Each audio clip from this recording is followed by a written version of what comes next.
Assalamualaikum warahmatullahi wabarakatuh.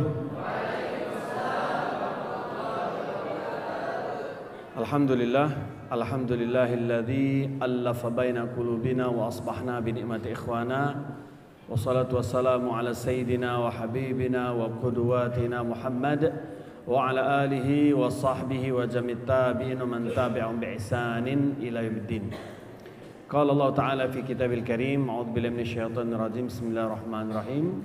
Law anzalna hadzal qur'ana 'ala jabalin la ra'aitahu khashi'an mutasaddian min khasyatillah. Wa tilkal amthal nadribuha lin-nas la'allahum yatafakkarun. Shadaqallahu azim. Bapak Ibu hadirin hadirat yang dirahmati Allah, puji syukur mari senantiasa dan tak henti-hentinya kita haturkan kehadirat Allah Subhanahu wa taala atas limpah nikmat yang telah begitu banyak Allah Subhanahu wa taala anugerahkan kepada kita semua. Dan kita berharap mudah-mudahan kehadiran kita di tempat ini adalah sebagai bukti bahwasanya kita mensyukuri nikmat Allah Subhanahu wa taala. Karena syukur itu bukan hanya diucapkan, namun ada 3 hal yang harus kita lakukan terkait rasa syukur. Yang pertama, bahwasanya kita akui nikmat itu datang dari Allah Subhanahu wa taala, kemudian kita ucapkan dengan alhamdulillah, puji syukur kepada Allah, dan ungkapan-ungkapan yang lain, terima kasih Allah. Dan yang ketiga yang juga harus dipenuhi dari arkanus syukur atau rukun syukur itu adalah dengan tingkah laku atau perbuatan. Ketika kita hanya bersyukur dengan mulut saja tapi tidak dibarengi dengan tindakan, maka syukur itu tidak sempurna. Jadi kesyukuran itu akan sempurna ketika kita akui dengan hati kita, kita ucapkan dengan ucapan alhamdulillah, terima kasih ya Allah, lalu kemudian kita wujudkan dengan tingkah laku kita, dengan melakukan perbuatan-perbuatan baik, maka itu adalah rasa syukur yang Allah SWT sebutkan bahwasanya orang-orang yang seperti itu jumlahnya tidak banyak. Ditegaskan di beberapa ayat dalam Al-Quran, wa qalilum min ibadiyas syakur. Sedikit sekali hamba-hambaku yang mau berterima kasih, kata Allah. Dan kita berharap mudah-mudahan kita termasuk orang yang sedikit itu, orang-orang yang mau berterima kasih kepada Allah SWT. Salat dan salam semoga selalu tercurah pada kekasih kita, junjungan kita Nabi Agung Muhammad sallallahu alaihi wasallam. Beliau sebagai qudwah, uswah, panutan dan tauladan kita dalam mengamalkan Islam dalam kehidupan kita sehari-hari. Dan kita berharap mudah-mudahan dengan meneladani perilaku Rasulullah sekecil apapun itu, mudah-mudahan itu menjadi trigger, menjadi pemicu ditumbuhkannya rasa cinta kita kepada beliau, sehingga kelak kemudian kita dibangkitkan bersama beliau di padang mahsyar, kita berada di bawah panji beliau. Dan terlebih lagi tentu kita sangat-sangat berharap di tengah kondisi keimanan kita yang lemah, maksiat yang banyak kita lakukan, kita masih berharap semoga kita menjadi tetangga-tetangga beliau di Jannatul Firdausil A'la. Amin, Allahumma amin. Bapak Ibu hadirin hadirat yang dirahmati Allah, syahr Ramadan alladzi unzila fihil Qur'an. Tentu ketika Allah SWT menurunkan Al-Quran pada bulan Ramadan, ini bukan kebetulan.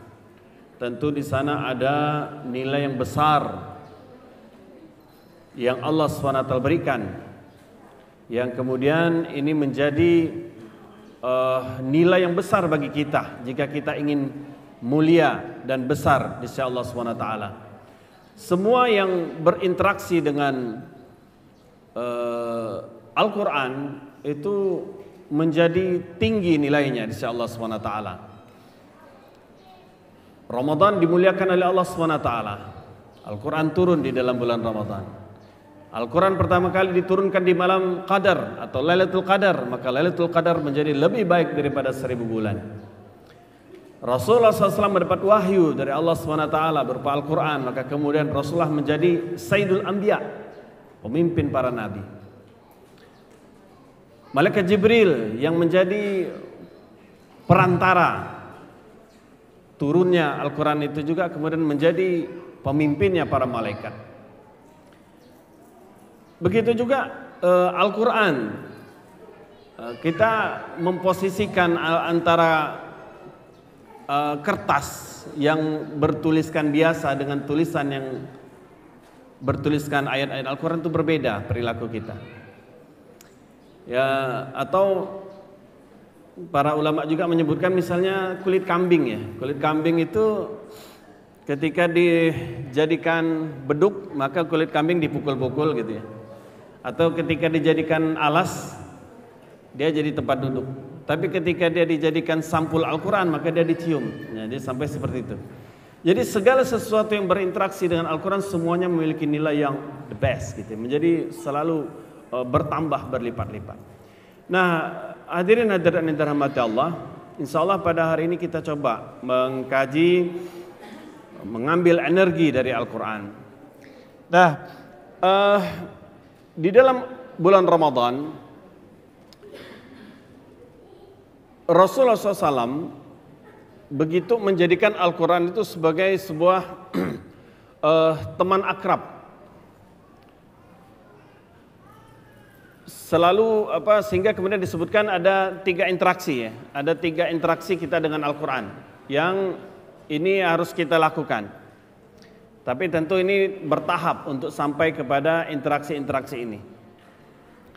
Interaksi kita yang pertama dengan Al-Quran adalah dengan qiraah, dengan membaca Al-Quran. Membaca Al-Quran ini kebaikan yang kita dapat sebagaimana sabda Rasulullah, man qara harfan min kitabillah, barang siapa membaca 1 huruf dari kitab Allah, falahu hasanah, baginya hasanah. Fal hasanatu bi asyri amthaliha, dan hasanah itu nilainya lebih daripada 10 kebaikan. Bi asyri amthaliha, digandakan 10 kali lipat. Dan tidaklah yang aku maksudkan alif lam mim itu 1 huruf kata Rasulullah, tapi alif itu 1 huruf, lam itu 1 huruf, dan mim itu 1 huruf. Qiraah itu melahirkan ilmu yang disebut dengan tajwid. Jadi membaca dengan makharijul huruf yang benar gitu ya. Nah, itu tajwid. Qiraah. Kita membaca. Namun di sini dalam qiraah ini tidak menuntut pemahaman. Beda dengan interaksi berikutnya. Dan interaksi berikutnya itu disebut dengan tilawah. Jadi kalau qiraah itu membaca, sekedar membaca, dan memang ya mukjizat dari Al-Quran ini adalah ketika kita membaca Al-Quran, paham tidak paham kita dapat kebaikan. Falahu asyra amthaliha. Kita dapat 10 kebaikan dari tiap huruf yang kita baca. Dan memang kita ini dalam beramal ini harus cerdas-cerdas juga gitu. Artinya cari amalan yang ringan tapi pahalanya besar. Nah, salah satunya adalah qiraah, membaca Al-Quran. Maka di bulan Ramadan ini kita harus punya target nih. Target berapa kali khatam? Ya mungkin ada yang sekali, 2 kali, 3 kali. Tapi jangan sampai target qiraah kita, khataman Quran kita itu menghilangkan tilawah. Tilawah ini memaknainya. Tafahum, tadabbur, ta'ammul, itu tilawah. Nah, jadi targetkan berapa kali khatam, namun kita juga buat kalau bisa ada satu kali khatam terjemahan. Jadi khatam qiraahnya, nanti khatam terjemahnya. Artinya kita paham, kita baca ayatnya, kita baca terjemahannya. Nah, qiraah semakin banyak qiraah yang kita baca, tentu saja akan semakin banyak kebaikan yang kita dapatkan. Nah, qiraah ini seperti sampaikan tadi, di situ banyak kebaikan yang akan kita dapatkan. Maka jadikan setiap hari tidak ada hari yang berlalu kecuali di situ ada qiraahnya. Kecuali kita di situ membaca Al-Quran. Baik, lalu kemudian interaksi yang kedua. Interaksi kita yang kedua dengan Al-Quran adalah dengan tilawah, dengan membacanya. Nah, dari tilawah ini lahirlah ilmu tafsir. Ya. tafsir ya. Nah, di dalam tilawah itu ada tadabbur di sana, ada tafahum di sana, ada ta'ammul di sana. Itu di dalam tilawah. Nah, di dalam sholat itu sebenarnya kita itu bukan disuruh baca, tapi disuruh tilawah. Utlu ma uhiya minal kitab wa aqimis shalah. Bacalah di sini menuntut kepada pemahaman. Beda dengan ikra. Ikra, bacalah ya sekedar baca saja, sekedar baca. Tetapi kalau utlu, perintahnya baca juga, tapi bacanya di sini sudah lebih pada memahami. Utlu ma uhiya minal kitab wa aqimis shalah. Nah, apa yang kita dapatkan dari tilawah Quran? Dari tilawah Quran. Jadi kalau qiraah tadi kita dapatkan hasanah bil ashri amthaliha, 10 kebaikan setiap huruf. Itu dari qiraah. Dari tilawah yang kita dapatkan 4 hal paling tidak. Sebagaimana sabda Rasulullah, majma'atil qaum fi baitin min buyutillah. Tidaklah suatu kaum berkumpul di baitin min buyutillah, di rumah-rumah Allah, yatluna kitab Allah wa yatadarasuna bainahum. Mereka yatluna kitab Allah, mereka membaca ayat-ayat Allah, wa yatadarasuna bainahum, dan mereka saling belajar. Membaca kitab-kitab Allah dan saling belajar di antara mereka. Illa nazalat alimus sakinah, kecuali Allah akan turunkan kepada mereka sakinah. Apa itu sakinah? Sakinah itu ketenangan. Dan ketenangan ini sesuatu yang sangat-sangat mahal. Ketenangan ini tidak bisa dibeli dengan uang. Ada orang kaya, dia bisa beli tempat tidur yang harganya ratusan juta, tapi dia tidak bisa membeli nikmatnya tidur. Ada orang bisa beli makanan yang sekali hampar gitu ya, mungkin bisa puluhan juta, tapi dia tidak bisa membeli nikmatnya makan. Maka kadang-kadang kita ya ada kisah, pada salah Buya Hamka nih, Buya Hamka cerita dia naik mobil dengan orang kaya di Medan katanya.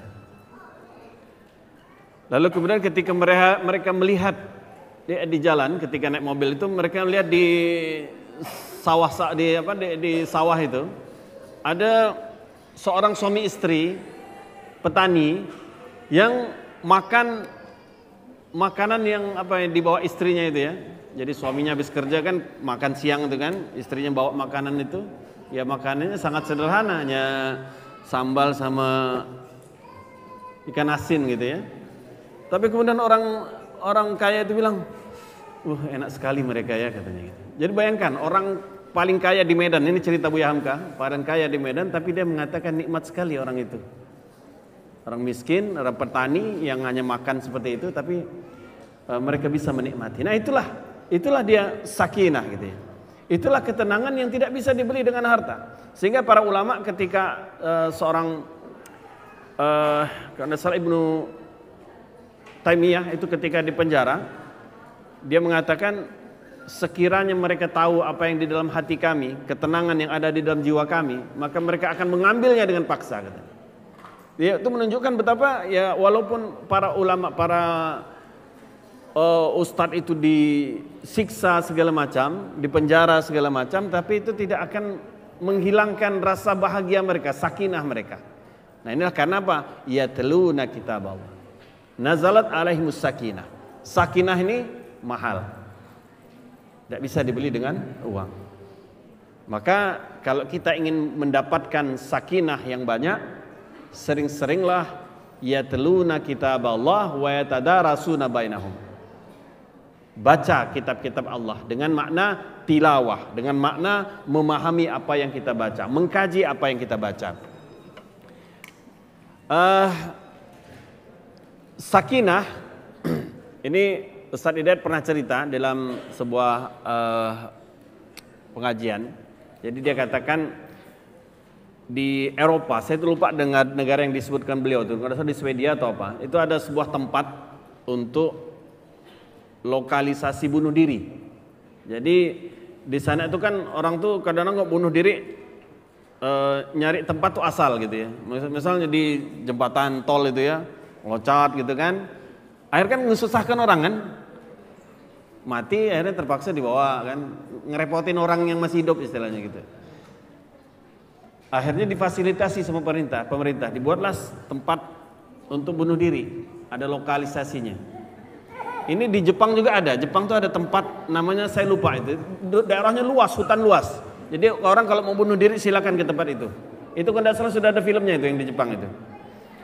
Nah, jadi suatu ketika, jadi dia itu tempat itu ada jam-jamnya dibuka. Waktu bunuh diri itu disediakan gitu. Nah, gitu. Jadi suatu ketika ada orang datang.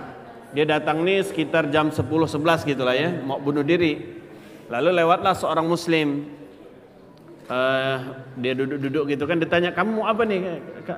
"Saya mau bunuh diri tapi tempatnya masih tutup," katanya. Sekitar jam 12 baru buka tempatnya. "Ya udahlah," katanya, "kami ikut saya saja," katanya. "Kemana?" "Nggak jauh tuh ada ya masjid." "Ikut ya, nggak apa-apa. Nanti kalau udah buka tempat bunuh diri ya kamu kesini lagi," katanya gitu kan. Akhirnya pergilah dia ke sana kan. Nah sudah sampai, yang orang itu duduk di teras gitu, tapi dia bisa melihat aktivitas orang-orang yang di dalam masjid itu. Ada yang sholat, ada yang baca Quran segala macam. Nggak lama tertidur dia.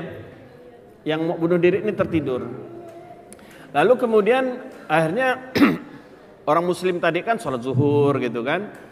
Ada sholat zuhur, dia tilawah segala macam. Lalu dilihatnya orang itu masih tidur, mau dibangunkan nggak enak, kasihan gitu kan. Akhirnya sampailah asar. Nah setelah asar barulah dia ini kan, orang itu terbangun.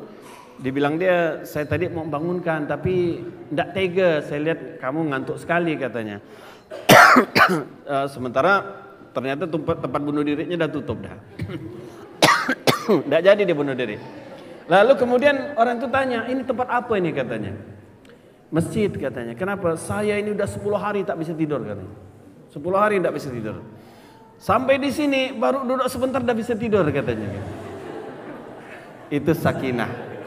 Jadi kalau ada kawan-kawan di sini tertidur, tak apa-apa. Itu sakinah dari Allah. Biarkan ya. Karena beli sakinah itu tidak bisa dibeli. Nah begitu juga ketika di rumah kita ada gejolak, ada apa gitu ya, kurang harmonis antara suami istri, ada. Yatluna kitab Allah, tilawah Quran. Tilawah dalam makna mencoba memahaminya, bukan hanya sekedar qiraah.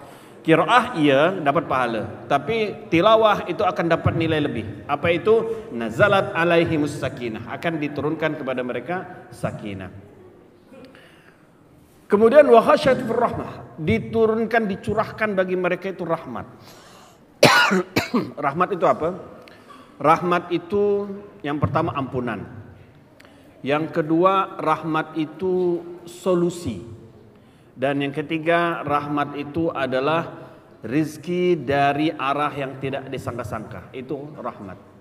Jadi orang yang yatluna kitab Allah wa yatadarasuna bainahum, mereka akan mendapatkan rahmah. Diampuni dosa mereka, diberikan solusi bagi permasalahan mereka, dan diberikan rizki dari arah yang tidak mereka sangka-sangka. Kemudian yang ketiga, wahafathumul malaikah, malaikat itu menaungi mereka. Malaikat menaungi orang-orang yang yatluna kitab Allah, majelis ilmu. Malaikat itu melihat majelis-majelis ilmu, majelis-majelis yang yatluna kitab Allah dari langit, itu seperti kita melihat bintang-bintang dari bumi ini. Maka itu bagi para malaikat itu senang mereka. Jadi malaikat itu akan berdatangan mengayomi atau menaungi orang-orang yang sedang berada di majelis ilmu. Ketika malaikat berada di atas orang-orang yang yatluna kitab Allah tadi, yang dilakukan malaikat cuma dua. Apa itu? Yang pertama, ya Allah, ampunilah dosa-dosa mereka. Itu yang pertama. Jadi sepanjang kita berada di majelis ilmu itu, maka malaikat akan selalu berdoa, ya Allah ampunilah dosa-dosa mereka. Itu yang pertama. Yang kedua yang dilakukan oleh malaikat adalah mengaminkan doa-doa orang yang di majelis ilmu. Mau digendong nih. Allahumma shalli ala Muhammad. Jadi dua ini yang dilakukan oleh malaikat nih. Minta ampun kepada Allah untuk orang-orang itu, dan yang kedua mendoakan atau mengaminkan doa-doa orang yang ada di majelis ilmu. Jadi ketika kita berada di majelis ilmu, banyak-banyak doa, karena doa kita itu diaminkan oleh malaikat. Jadi ini salah satu keutamaan majelis ilmu, majelis yang yatluna kitab Allah. Jadi sayang ya ketika orang-orang itu tidak paham. Sebenarnya kalau mereka mau ingin mencarikan solusi dari masalah dia, ingin mendapatkan ketenangan, ingin dikabulkan doa, itu sebenarnya simple saja resepnya dalam Islam. Datangi majelis-majelis ilmu, datangi tempat-tempat kita yatluna kitab Allah. Kita mendengar guru-guru menyampaikan yatluna kitab Allah, maka kita dapatkan tadi, dapat tenang, dapat solusi, dapat ampunan gitu ya, dapat doa, diaminkan doa kita oleh para malaikat, hajat-hajat kita dikabulkan. Lalu kemudian yang keempat, wa dzukirallahu liman indah. Allah Subhanahu wa taala sebutkan nama-nama kita di majelis yang lebih baik daripada majelis kita, yaitu majelisnya para malaikat. Allah punya majelis, yaitu majelisnya para malaikat. Nah, orang-orang yang berada di dalam majelis ilmu Allah, di dalam majelis ilmu itu oleh Allah SWT nama-nama kita itu disebutkan di sisi para malaikat. Sehingga kemudian bisa jadi kita ini tidak terkenal di dunia tapi terkenal di akhirat. Kenapa? Karena nama kita sering disebutkan. Di dalam setiap majelis ilmu ada kita di situ, nama kita disebutkan. Dalam riwayat disebutkan bahwasanya ketika kita meninggal, ruh kita ini kan dibawa menghadap Allah dulu. Nah, sepanjang perjalanan itu, ya kalau kita adalah orang-orang yang baik, maka tercium bau yang harum dari jenazah ruh kita itu. Lalu kemudian para malaikat itu bertanya, ini siapa ini yang baunya harum? Oh, si fulan yang dulu namanya pernah disebutkan. Maka mereka, oh iya katanya. Kemudian mereka berdoa, ya Allah berikan keselamatan kepadanya. Lalu kemudian ketika dia menghadap Allah, Allah perintahkan bawa dia kembali ke kuburnya, beri dia selimut yang enak gitu ya, dan beri dia peristirahatan sampai menunggu yaumul akhir, istirahat. Nah, inilah yang rib sebenarnya, rest in peace. Rest in peace sebenarnya itu ini seorang muslim yang ketika dia meninggal betul-betul istirahat yang dia dapatkan. Tapi bagi yang kafir, pintu kuburan itu adalah lubang daripada api neraka. Prolognya itu ini. Maka karena kuburan itu jadi prolog, baik itu bagi yang nikmat ataupun azab, bagi yang mendapatkan nikmat karena ini prolog, dia pingin supaya cepat-cepat kiamat, supaya bisa cepat merasakan nikmat sesungguhnya, surga sesungguhnya. Tapi bagi orang yang kufur, ketika dapat prolog seperti itu, mereka berharap kiamat itu tidak terjadi. Kenapa? Karena cukup siksaan dalam kubur sajalah. Karena yang di akhirat itu begitu mengerikan lagi. Nah, ini manfaat dari yatluna kitab Allah. Interaksi dengan Al-Quran berupa tilawah. Lalu kemudian yang ketiga,